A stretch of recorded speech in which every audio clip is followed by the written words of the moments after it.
My name's Simon Day, and I'm reading from my book, Comedy and Error. I can't remember the first time I went to bed.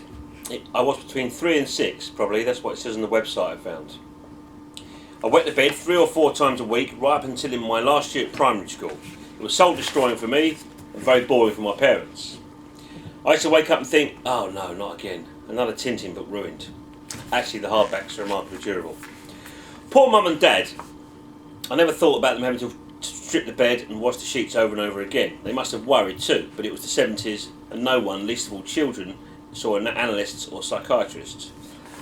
They couldn't ask an expert, so they used to ask me, why have you wet the bed again? I don't know, I'd say. Do you think I enjoy it? I was sharing a room with my older brother Robert. We were on bunk beds and I got moved from the top bunk to the bottom one for obvious reasons. My parents tried all the available cures. First off, no fluids after 6 o'clock. That didn't work. I was only 6, so it wasn't like I was out drinking 7 or 8 pints of Ribena a night. They also tried offering me a treat or a gift in the morning if I didn't empty my bladder in bed. A toy maybe, or a special lunch.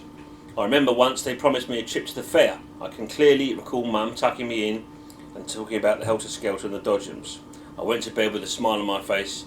No way was I going to piss this opportunity away. I woke up soaked in urine again. I was gutted and cried when she came to the room. They still took me to the fair, of course. The other precaution they embarked on was more proactive. It'd be midnight, the witching hour, and in my room, silence lay like careful mist. Primitive robots and toy soldiers frozen mid-play, books stacked neatly, some orange peel rotting in the corner where I'd thrown it, a dead fly sitting crisp on the window ledge. All at once, the door would burst open and my parents would appear. The harsh 60-watt bulb would blink into life, temporarily blinding me, and I'd be dragged out of bed, half asleep, like some tiny political prisoner, and marched into the bathroom. More harsh electric light, 100 watts.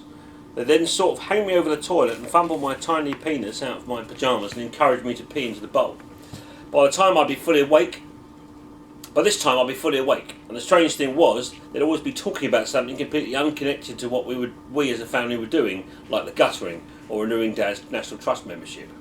Sometimes they'd actually be arguing about something while I was shaken down. It was odd, to say the least. I'd then be put back to bed, drained of liquid waste, happy, proud, and slightly traumatised. The last result was a blanket they bought me, which you plugged into the mains and placed over your offending child's torso. It had some sort of sensor, and when the kid started to pee, an alarm went off. So on the first night, they tucked me in, lit the blue touch paper, and retired.